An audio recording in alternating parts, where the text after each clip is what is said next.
Hey, this is Kevin. Some of you know me as Well Red Beard on Twitter and YouTube, and I have the opportunity today, the honor to interview Evie Knight about her debut novel, which just came out called The Fourth Whore. And so I'm glad to be here with you, Evie. So great to be here with you. All right. The first question that we have for you is we'd like to know more about the evolution of the title of the book and your idea of reclaiming the word whore. The title has gone through a lot of evolution over time because the whole idea for the book came from the mythology of Lilith. So I was focused on Lilith for a long time. It went from the first wife to the Book of Lilith, kind of playing on the idea of a biblical theme. Um, and the whole time I sort of had that four whores of the apocalypse idea in the back of my head is kind of what wrapped it all together. And the idea of putting whore in the title, I really had to, wrestle with because it was, I think, and you've seen the reactions are like, whoa, that title. And I got to the point where thinking about it and thinking about these women that I put in the book, all very strong women in their own way, independent, both in good ways and bad. We reclaimed a lot of words that are considered derogatory for women and whore having that sexual connotation that, a woman can enjoy sex and potentially just have sex and enjoy it for what it is. I think that's one that we needed to reclaim. So thought what better way to do that than just put it out there you know, and secondly, realizing that the book really is Kenzie's story, not Lilith's, and Kenzie being the fourth and final whore in Conquest. It just worked. Right, right. So the book is steeped in religious themes, and as a guy that came from a strictly religious upbringing, did they spring from your upbringing? Um, yeah, I think some the biblical part really came from again from Lilith and sort of realizing her mythology and the idea that she may have been the first wife of Adam um and just didn't submit. And for me, I've gone through a lot of phases in my life. I was definitely brought up in a religious household and over time in education and things questioned a lot of things and really started re-looking at the Bible, and there was definitely questions in my mind that I wanted answered. So for me, um, it was fun, I think, to sort of delve back into some of that and really kind of rewrite it in that answered questions for me that I needed answered. So it was kind of fun to kind of put my own spin on it. So that's good. That's cool. So I heard that the Women's March in DC was a big inspiration for this book. I personally participated in the Women's March in Lexington, Kentucky, with my Awesome. wife and my two little kids, and Mhm. I thought I was so witty. I had this sign with my beard standing there that said stereotypical feminist because I'm not really the guy that I guess looks like a stereotypical Right. feminist. No, Anyway, not. we would like to know if you could tell us more about how that inspired the book. Yeah. So the book, when I started it, um, it was a whole different story. It had Kenzie, it had Death, but a whole different antagonist like group. And I, I had probably was about maybe like 10 chapters into it and really just not feeling excited about it.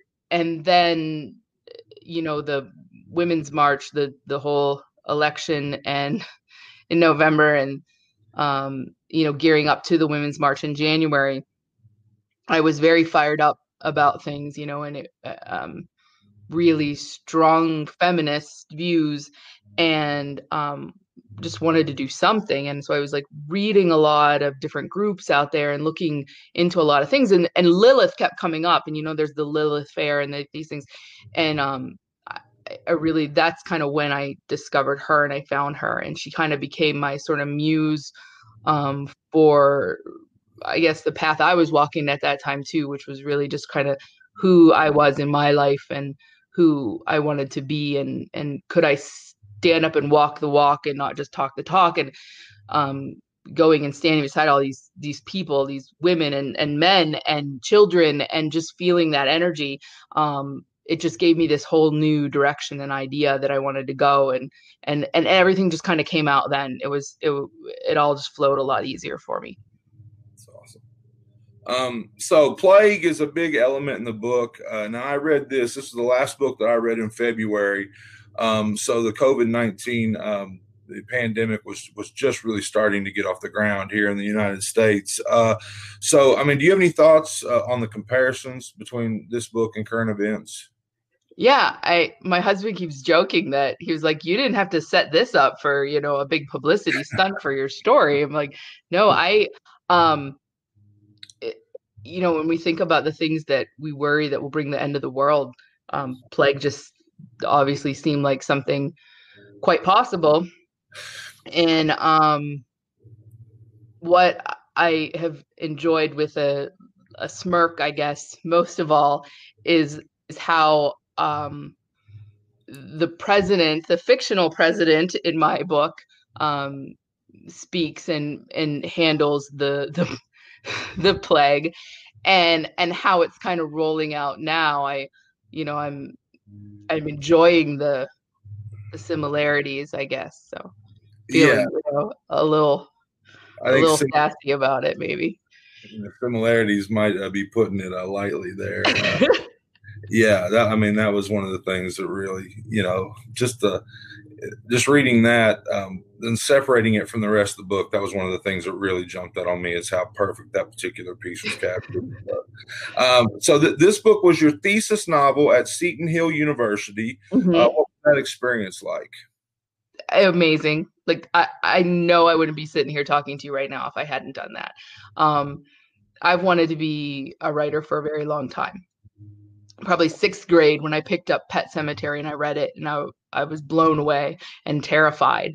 And the way that Stephen King writes and his words, and so it wasn't just a story, it was just the beauty of the way he puts things together and tells a story.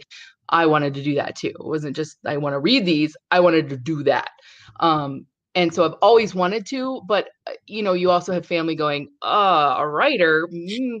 maybe that could be your plan B, or maybe you could do something else and kind of keep that on the side as a hobby. And so, okay, fine. I went to med school, did medicine, and it turned out that you don't really have a lot of time on the side to do that. And so I kind of had to make a decision. Is this something I want to do? Do I want to write or not? And picking a program that forced me, with deadlines and things like that, to really sit down and do it, and also kind of learn. Because I didn't know, I didn't go to school for that. So to get all that information, to the how to the insides, and just met so many great and artistic people. And every time you would get together with them, it was just this sort of like blast of creativity, and you would go home with all these ideas and just want to write. And so I know that I wouldn't be where I'm at today, and I'm still writing, and I know that I wouldn't be there without Seton Hill. So it was amazing. All right. So you kind of answered this a little bit earlier, saying that you kind of had Kenzie's story before this book Hmm. ended up the way it was. But I want to ask this question because it really intrigues me. It's just about character names in general, because I feel that sometimes authors could probably form an entire story in their head and not necessarily have their characters named, and have to Hmm. kind of at some point stop and think about that. I used an example here that, Dolly Parton's Jolene just wouldn't be the same if she was named Karen, Right. and so where did the name for Kenzie come from? Kenzie kind of had this name in my head from the start, Kenzie, and I don't know why. And the more that I kind of played around with her and her history, and the idea that her dad was a trucker and his name was Mackenzie and everybody called him Mac, and then he kind of in and out of her life, that her mom got mad sort of at the last minute and dropped the Mac and just named her Kenzie. So that's kind of, I can't tell you exactly. Sometimes I've I think for days about a character's name, and sometimes it's just there from the start. And Mhm. Kenzie's was there from the start, and then her history kind of pulled it all together for me. Right. Okay. Um, sometimes I feel that in art, with debuts, musicians or authors or whatever, sometimes it feels like it's a culmination of that person's work to that point. And I think it kind of explains, sometimes why we'll have such phenomenal first albums or such great debut books. Mhm. Do you kind of feel that way about this piece of work for you that's been a culmination of everything to this point? Absolutely. I when I think of this book, this book is there's a lot of my soul and when I say blood, sweat, and tears, there's literally my blood, sweat, and tears in this. Um, I had a very tumultuous 3 years during that school. I went through a terrible divorce. I ended up moving away from my home, changing jobs, trying to graduate, from this grad program in the midst of this. And again, politically, I was just terribly unhappy with the state of affairs, and just really having to sort of look at myself a lot and the things I had gone through and the anger that I was feeling a lot. And so for me, there was a lot of therapy in writing Lilith, because she could just go out and do things that sometimes that rage inside of me just needed to come out. So yeah, definitely this novel is um my therapy, I guess. I don't think I'll see another book. I don't think there'll be another book from me that will maybe be this like I don't want to say passionate. I'm trying to put passion in everything, but that much of me in a book, I can't imagine, because it Right. just it worked. My life timeline and this book are so hand in hand. Right. So along with that question, I think, that's, if all of our best ideas go somehow find their way into that initial work, I think that's where the sophomore slump comes from. Do you have Mhm. concerns about the so-called sophomore slump? Um, I think for a while, yeah, I was really worried. Like, one, have I branded myself a certain type of writer? There's a lot of gore, there's a lot of sex, and viciousness in this book, and so is that will people expect that from me? And if I don't deliver, is that going to be a problem? And if I do deliver, am I always going to be branded that way? And but also, so what I had to really think about that, who I wanted to be as a writer, and I really wanted to just focus on my celebration of the female, the feminine. And so the once I kind of settled with that idea with myself, that I don't have to be this like in your face body horror angry woman all the time, because I'm in a different place in my life now. Um, what I wanted to focus on next was the like transformation in the womb. And so the next project that came out of that was sort of this idea that can a house, can land, can things like that become its own womb, and like a haunting that changes the haunted, like in a way, in a metaphor to the womb. And so um I really played around with that, and I'm so excited about it. Like, this next book, it's completely different, there's no doubt. It's a much softer horror and a much more maybe commercial, um but I'm really getting excited. It's going to be a series, and just really on that idea is is haunting as a womb, I guess. Okay.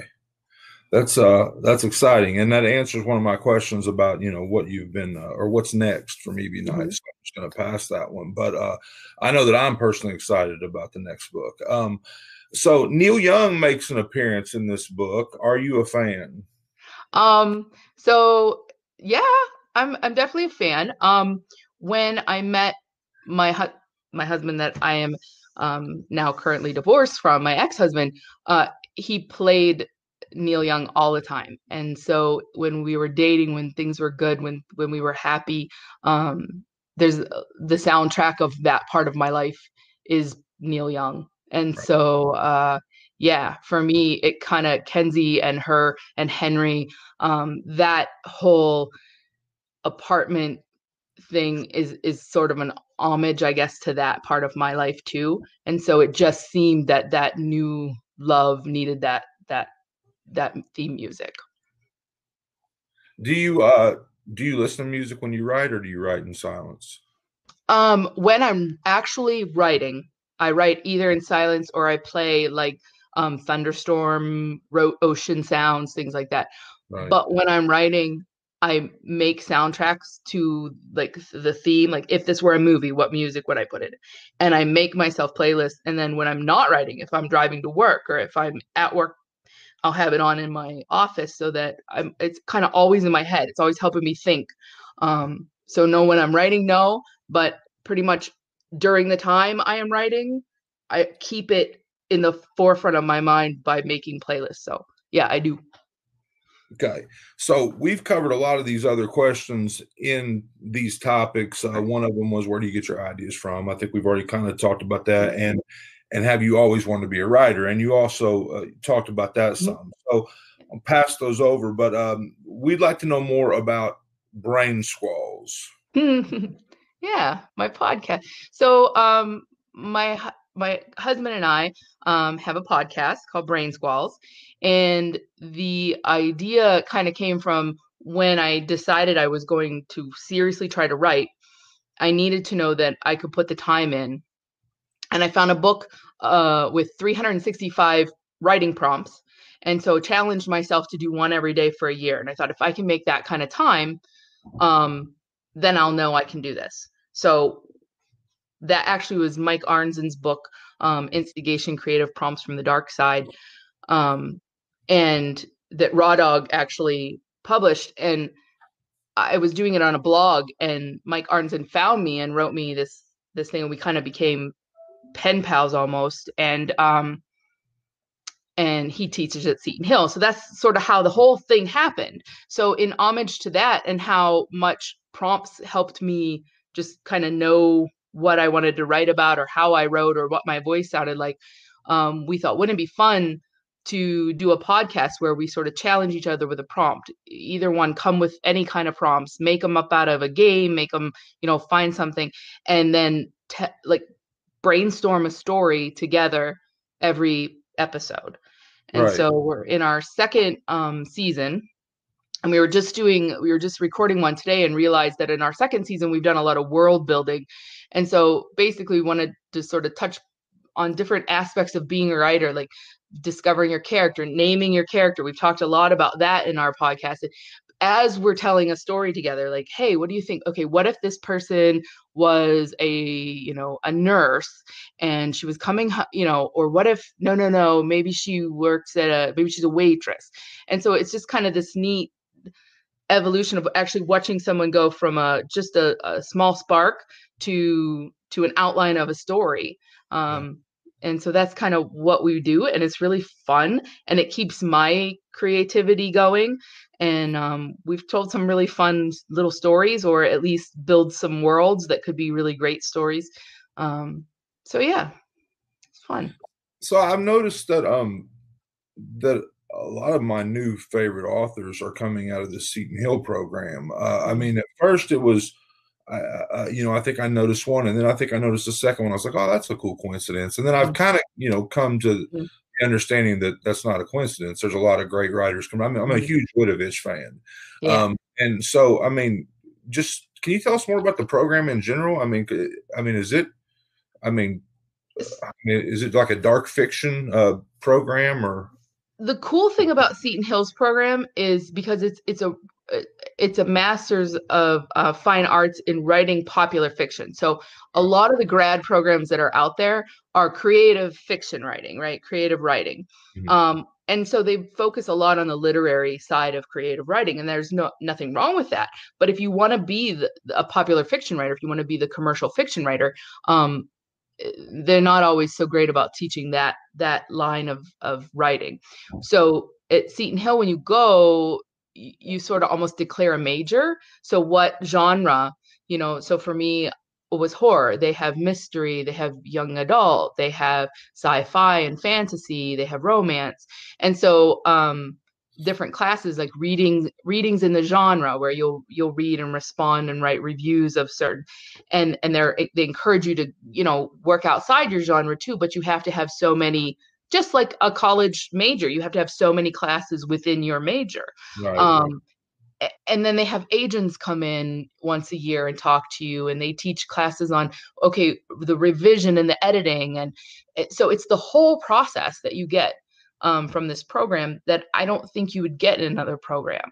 Right. And you have these excellent authors that come back and teach, and so come back and give back to the program. So you have these authors that are in the business and know people that are bringing in great speakers and and all this expertise to teach you as well. And I think that what makes it stand out, and the fact that it's low residency as well. Most of it's online. Mhm. You go for residency 1 week at the beginning of the semester, and the rest is done online. So it makes it so much easier to fit into your life, Right. and it's invaluable what you get out of it. Wow, that's interesting. All right. Tell us what scares you the most. I was honestly, I think death, not just death, it's sort of the what after, and death of loved ones. And it's funny that I guess I say that and I embrace it so much in my story, and I think that's my way of dealing as well. So like the death of, anytime that my phone rings, I'm always like, oh my gosh, who died? It's just that weird fear that I have.